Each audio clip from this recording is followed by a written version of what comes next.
Jamaah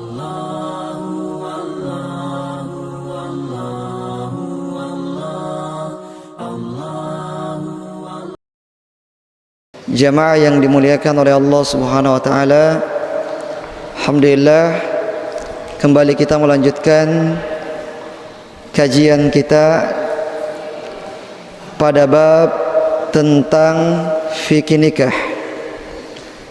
Dan fikih nikah ini harus diketahui oleh setiap pemuda yang akan menikah dan juga bahkan orang-orang yang sudah menikah. Pada pertemuan yang lalu kita sudah membahas tentang hukum pernikahan di dalam Islam, dan kita katakan bahwasanya hukumnya itu berbeda-beda pada setiap orang. Bisa saja menjadi wajib, bisa menjadi haram, bisa menjadi sunnah, bisa menjadi makruh, dan bahkan bisa menjadi haram. Sekarang kita pindah kepada pembahasan yang baru, yaitu al-kafa'atu fi zawaj, tentang masalah al-kafa'ah, atau dalam bahasa kita dikenal dengan nama sekufu. Ya, sekufu atau sepadan atau setara.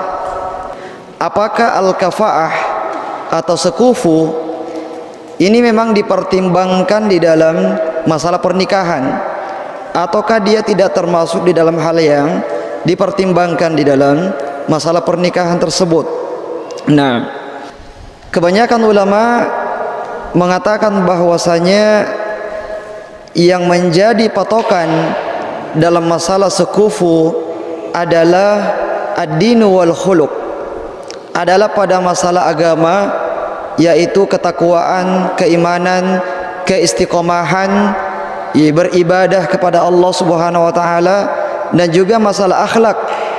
Inilah poin yang menjadi tolak ukur apakah dia sekufu ataukah tidak. Meskipun sebagian ulama yang lain memasukkan kategori yang lain seperti masalah harta. Harta juga bisa dianggap sekufu, dalam artian kalau kita menganggap bahwasanya harta adalah bagian dari tolak ukur sekufu, sehingga ketika orang miskin dengan orang kaya dinikahkan, itu artinya dia tidak sekufu. Atau ada juga yang menjadikan nasab sebagai tolak ukur apakah dia sekufu ataukah tidak, dalam artian ketika orang yang memiliki nasab yang tinggi, ya dari kalangan bangsawan, menikah dengan dari golongan yang rendah, itu artinya dia tidak sekufu.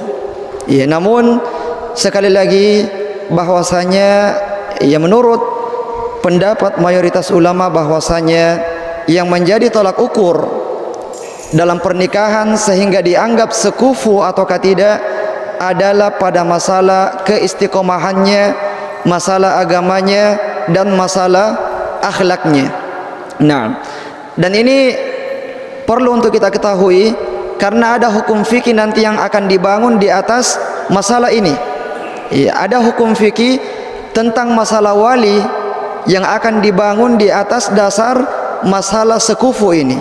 Nah, dalil dari para ulama tersebut, mereka mengatakan yang pertama adalah sabda Nabi sallallahu alaihi wasallam, "Idza ja'akum man tardawna dinahu wa khuluquhu fazawwijuh." Kalau datang kepada kalian para wali wanita, seorang laki-laki yang kalian ridha dengan agamanya, begitu pula dengan akhlaknya, maka nikahkanlah dia. Jadi yang menjadi tolak ukur yang disampaikan oleh Rasulullah di sini adalah masalah agamanya dan masalah akhlaknya. Dan hadis ini jamaah yang dimuliakan oleh Allah Subhanahu wa taala, ini berhubungan dengan para wali wanita. Lalu bagaimana ketika para wali ini menyodorkan ya nama tersebut kepada anak putrinya? Wahai putriku, ada seorang laki-laki yang kami ridho dengan agamanya dan kami ridho dengan akhlaknya, datang bermaksud untuk melamarmu. Ini semuanya akan dikembalikan kepada si wanita, si putrinya. Apakah dia menerimanya ataukah tidak menerimanya. Jadi hadis ini tidak berhubungan dengan wanita tersebut.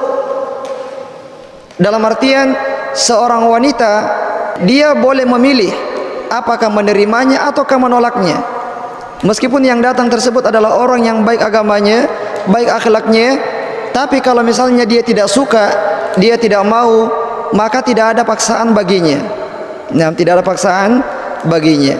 Karena hadis ini ya sekali lagi ditujukan kepada para wali wanita. Agar kenapa? Agar jangan sampai para wali wanita itu yang menjadi pertimbangannya bukan masalah agama dan bukan masalah akhlaknya, tapi masalah yang lain. Yang menjadi prioritas utamanya adalah bagaimana nasabnya laki-laki yang datang tersebut, bagaimana hartanya laki-laki yang datang tersebut. Nah, ini sudah keliru ketika dia menolaknya gara-gara masalah yang seperti itu. Nah, kemudian dalil yang kedua adalah bahwa Rasulullah SAW melamarkan Zaid bin Harithah dengan siapa? Zainab bintu Jahshin.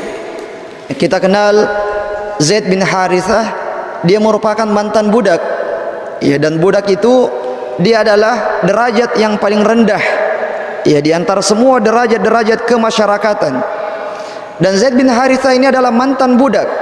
Dulunya dia budak, kemudian dimerdekakan, dinikahkan dengan Zainab bintu Jahshin. Sementara Zainab bintu Jahshin ini dia adalah seorang bangsawan. Dia adalah keturunan Quraisy, dan Quraisy adalah nasab yang paling tinggi ya di kalangan Arab. Ya, di semua Arab, suku yang paling dihormati, yang paling tinggi adalah suku Quraisy. Akan tetapi ternyata Rasulullah SAW melamarkan Zaid bin Harithah untuk Zainab bintu Jahshin. Kemudian dalil yang ketiga adalah Abu Hudzaifah menikahkan Salim dengan Hindun binti Al-Walid bin Utbah bin Rabi'ah. Dan keduanya adalah dua orang yang memiliki nasab yang sangat berbeda. Salim sama dengan Zaid bin Harithah, dia juga adalah mantan budak. Kemudian Hindun bintul Walid bin Utbah bin Mughirah, dia adalah dari keturunan Quraisy, namun juga ternyata dinikahkan. Kemudian yang keempat adalah Bilal bin Rabah menikah dengan saudari perempuan Abdurrahman bin Auf. Ya, Bilal bin Rabah juga merupakan seorang mantan budak, kemudian dimerdekakan oleh Abu Bakar As-Siddiq radhiyallahu taala an. Adapun saudara atau saudari dari Abdurrahman bin Auf, kita kenal Abdurrahman bin Auf dari kalangan Quraisy, saudarinya dari kalangan Quraisy, dan ini juga ternyata tidak menghalangi pernikahan tersebut. Artinya yang menjadi tolak ukur dalam masalah al-kafaah, dalam masalah sekufu, adalah pada masalah agama dan masalah akhlaknya. Kemudian jamaah yang dimuliakan oleh Allah Subhanahu wa taala, al-kafaah itu pada laki-lakinya, bukan pada perempuannya. Maksudnya adalah yang menjadi perhatian kita, apakah laki-laki itu sekufu dengan perempuan, bukan sebaliknya. Apakah perempuannya sekufu dengan laki-lakinya. Jadi maksudnya seperti ini. Ketika ada seorang laki-laki di mana dari segi agama sangat kurang, akhlak juga sangat kurang, dia mau menikah dengan seorang wanita yang masya Allah mustaqimah, multazimah, yang berpegang teguh dengan agamanya, menjaga yang wajib, meninggalkan yang haram, yang menjaga sunnah-sunnahnya dan sebagainya. Nah, apakah mereka sekufu? Kita katakan mereka tidak sekufu, karena yang menjadi tolak ukurnya adalah pada laki-lakinya, bukan pada perempuannya.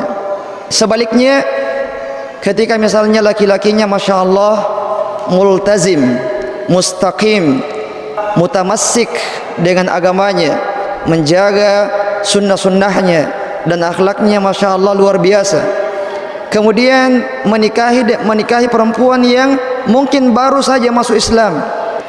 Apakah mereka sekufu?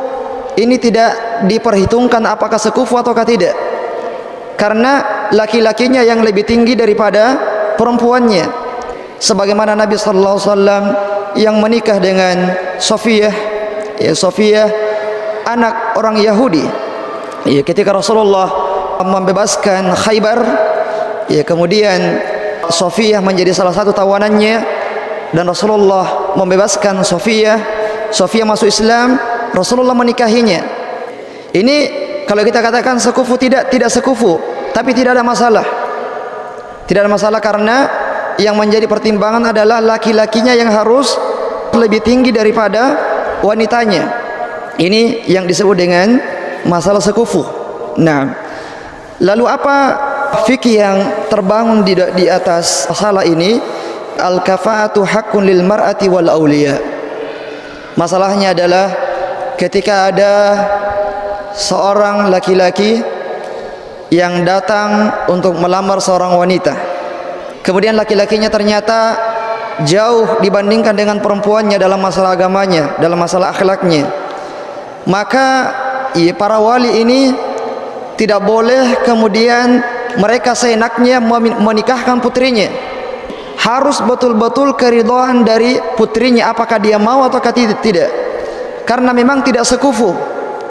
Tidak boleh memaksakan kehendak orang tuanya kepada anaknya ketika mereka berdua itu ternyata tidak sekufu. Inilah poin yang perlu kita perhatikan, sehingga kenapa kita perlu mengetahui masalah sekufu ataukah tidak. Masalah sekufu ataukah tidak.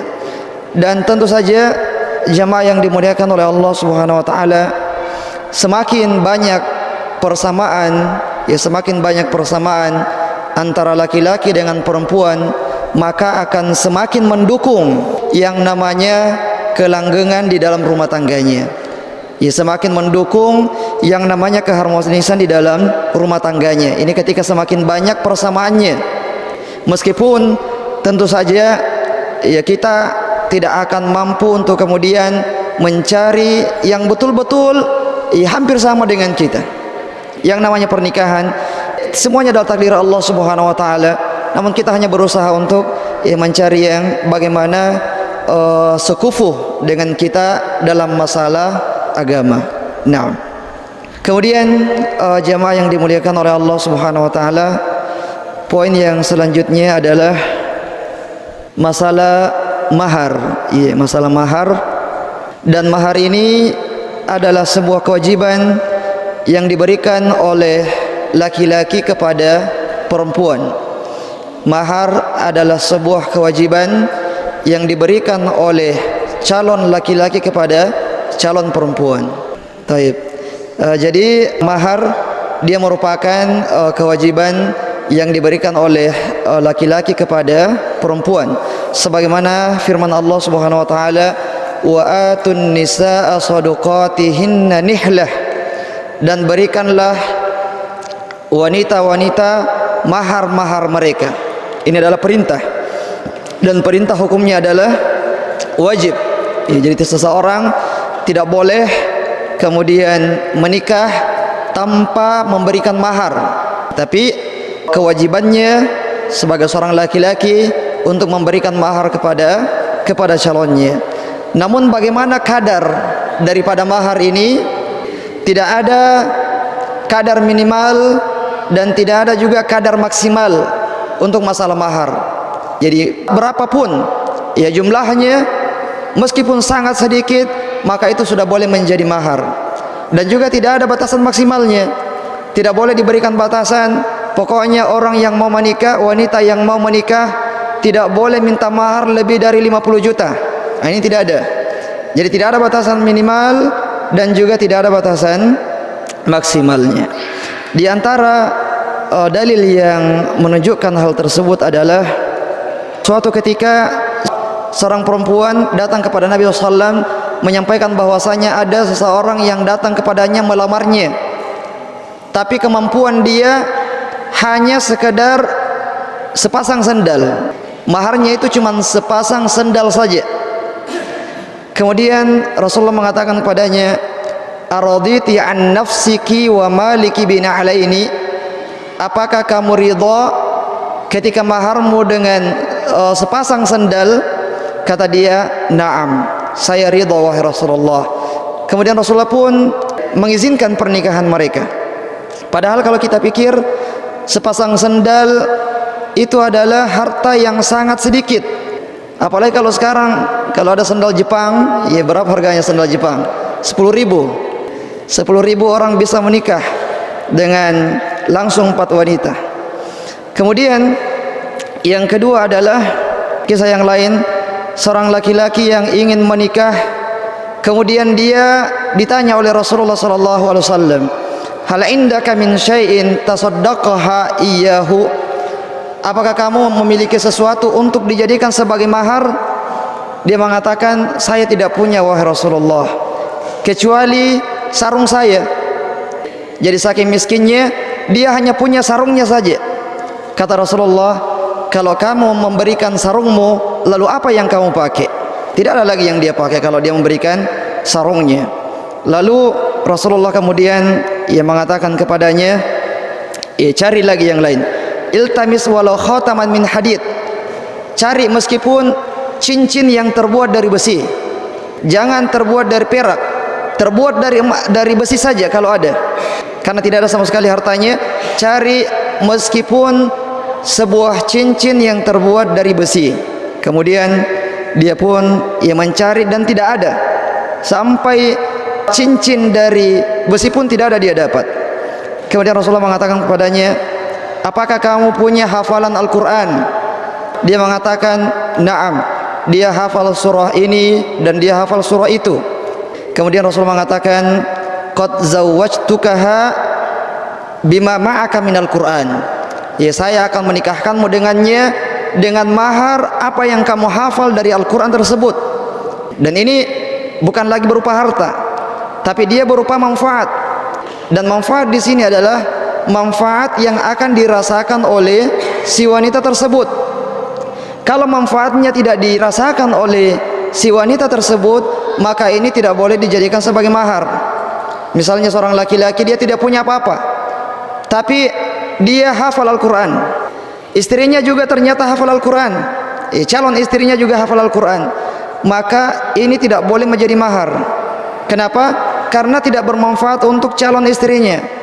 Maksudnya hafalan di sini adalah dengan hafalan tersebut dia juga akan mengajari istrinya untuk menghafal surah yang sama yang dia hafal, sehingga hafalan yang dia miliki itu bermanfaat untuk calonnya nanti. Adapun kalau misalnya ternyata surah tersebut juga dihafal oleh calonnya, maka silahkan mencari mahar yang lain yang memang bermanfaat untuk calon perempuannya. Nah, kemudian jamaah yang dimuliakan oleh Allah Subhanahu wa taala, kemudian contoh yang ketiga, yang terakhir contohnya adalah kisahnya Abu Talha. Ya, Abu Talha yang dimana waktu itu dia masih kafir. Dia datang melamar seorang muslimah, seorang sahabiah. Namun sahabiah ini tidak mau menerimanya karena dia adalah orang kafir, dan tidak boleh menikah orang-orang kafir dengan wanita muslimah, tidak boleh. Tapi dia bilang, si wanita bilang, kalau kamu masuk Islam, maka Islammu itu menjadi mahar untuk saya. Dan benar, dia masuk Islam, dan itulah mahar yang dia berikan kepada istrinya.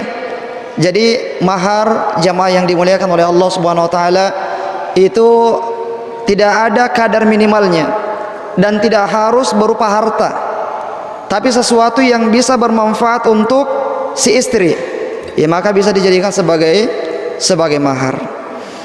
Adapun dalil bahwasanya tidak ada batasan maksimalnya, suatu ketika Umar bin Khattab radhiyallahu taala naik ke atas mimbar dan memberitahukan kepada penduduk kota Madinah, terkhusus kepada para perempuannya, agar tidak ada yang meminta mahar di atas 400 dirham. Peraturan dari Umar bin Khattab, tidak boleh ada wanita atau wali wanita yang meminta mahar di atas 400 dirham.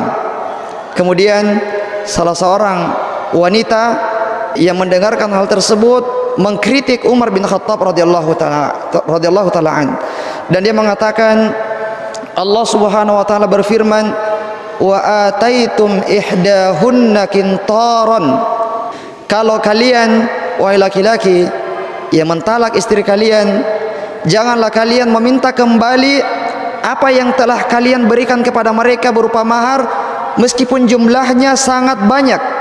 Kintaran itu harta yang sangat banyak yang susah untuk disebutkan nominalnya, disebut dengan kintaran. Ini menunjukkan bahwasanya untuk masalah mahar itu juga tidak ada batasan maksimalnya, ya, tidak ada batasan maksimalnya. Akan tetapi jamaah yang dimuliakan oleh Allah Subhanahu wa taala, ada anjuran dari Nabi kita Muhammad sallallahu alaihi wasallam untuk memudahkan masalah mahar ini, dan jangan mempersulitnya. Jangan mempersulit masalah mahar, gara-gara mahar pernikahan tidak jadi. Kata Nabi sallallahu alaihi wasallam, inna a'dhaman nikahi barakatan aisaruhunna mu'natan. Sesungguhnya wanita yang paling banyak keberkahannya adalah wanita yang paling mudah maharnya. Bukan yang paling murah, tapi yang paling mudah maharnya. Beda antara murah dengan mudah. Kalau mudah, ada orang mahar 50 juta misalnya, ya, bukan uang panai, mahar 50 juta misalnya, bagi dia itu adalah sedikit, itu adalah sesuatu yang mudah. Maka ini masih masuk dalam kategori dia adalah wanita yang paling banyak keberkahannya karena maharnya mudah. Adapun ketika misalnya yang datang adalah orang yang biasa-biasa saja, orang yang miskin, ya, diminta uang yang seperti itu, maka ini akan sulit bagi dia. Ya, ini akan sulit bagi dia. Jadi mudah itu tidak ditentukan dengan nominal, tapi ditentukan dengan kondisi orang yang datang tersebut. Ini adalah anjuran dari Rasulullah untuk mempermudah masalah mahar. Nah, dalam hadis yang lain, ya, Rasulullah SAW mengatakan, wa syu'muha gola'u mahriha wa asri nikahuha wa su'u khuluqiha. Di antara bentuk kesialan, dalam tanda kutip, kesialan seorang wanita adalah ketika maharnya mahal, ketika maharnya susah, dan ketika pernikahannya juga susah. Sudah susah maharnya, susah lagi pernikahannya, dan akhlaknya ternyata buruk, akhlaknya tidak baik. Ini kata Rasulullah di antara kesialan, ya, seorang wanita. Taib. Jamaah yang dimuliakan oleh Allah Subhanahu wa taala, tentang masalah mahar, mahar itu boleh dibayar depan, bisa juga dibayar belakangan. Bagaimana maksudnya dibayar depan, dibayar belakang?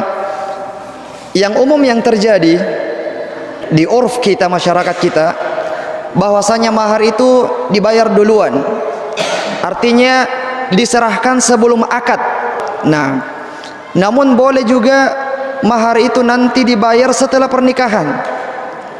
Nanti diserahkan maharnya setelah akad nikah.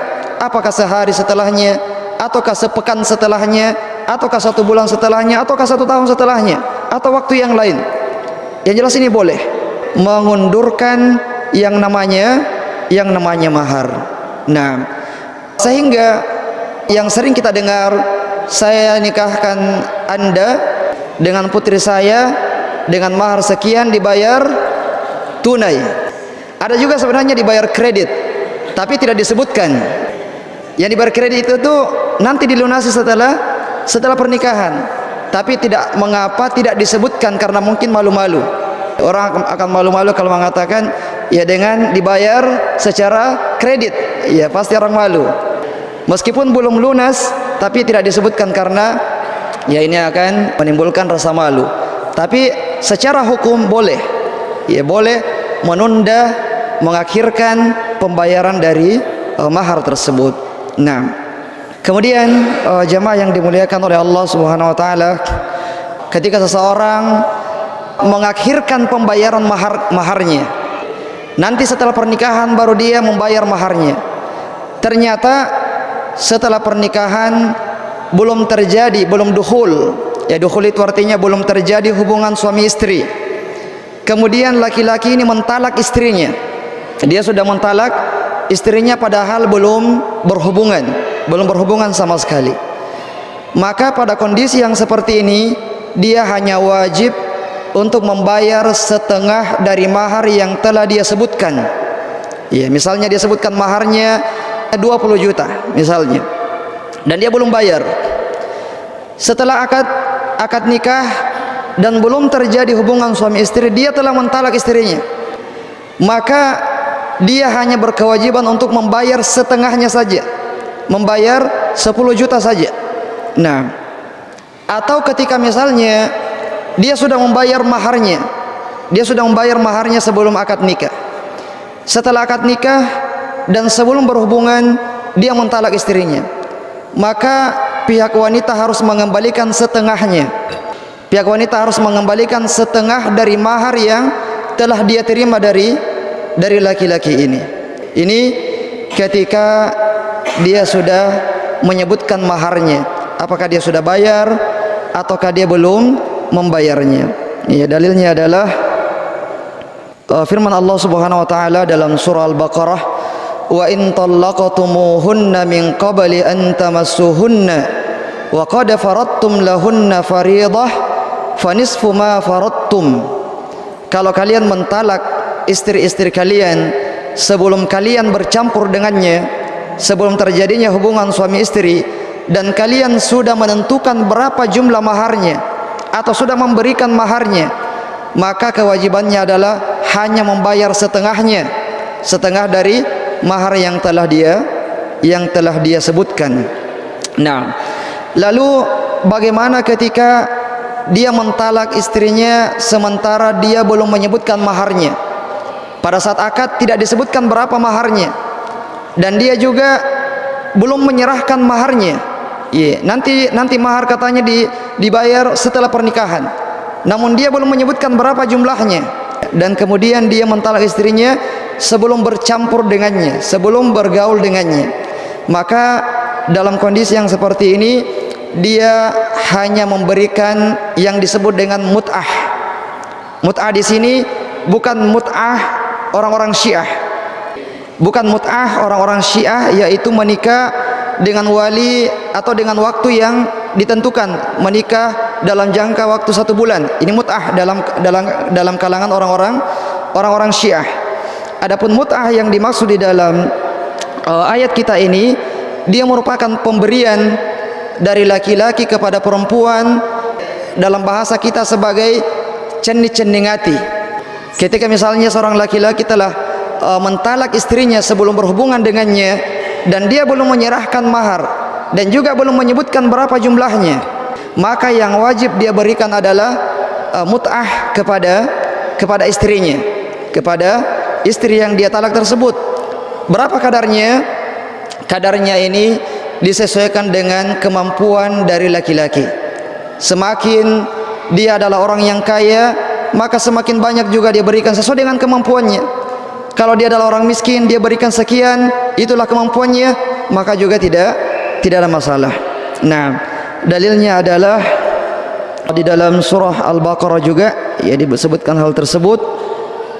Allah Subhanahu wa taala berfirman, la junaha 'alaikum in talaqtumun nisaa ma lam tamassuhunna aw tafridu lahunna fariidah wa matti'uhunna 'alal musi'i qadaruhu wa 'alal muqtiri qadaruhu mata'an bil ma'rufi haqqan 'alal muhsinin. Tidak ada dosa bagi kalian ketika kalian mentalak istri-istri kalian sementara kalian belum bercampur dengannya, atau bahkan kalian belum menyebutkan berapa mahar yang akan kalian berikan kepada mereka. Dan ketika itu terjadi, maka berikanlah mut'ah, wa matti'uhunna, berikanlah mut'ah kepada mereka, kepada orang-orang yang kaya ya sesuai dengan kadarnya, kepada orang-orang miskin sesuai dengan kadarnya, mata'am bil ma'ruf. Ya, mut'ah ini sebagai bentuk muasyarah bil ma'ruf, ya sebagai bentuk perlakuan yang baik kepada istri yang ditalak tersebut. Nah, Ini jamaah yang dimuliakan oleh Allah Subhanahu wa taala, dua pembahasan kita pada malam hari ini tentang masalah sekufu dan masalah mahar, yang tentu saja ini semua perlu untuk kita ketahui, ya, apakah para wali ataukah para pemuda yang akan menikah. Saya kira demikian ya, karena sudah masuk waktu, kita tutup dengan doa kafaratul majelis. Subhanakallahumma bihamdik, asyhadu an la ilaha illa anta, astaghfiruka wa atubu ilaik. Wa akhiru da'wana alhamdulillahi rabbil alamin. Wassalamu alaikum warahmatullahi wabarakatuh.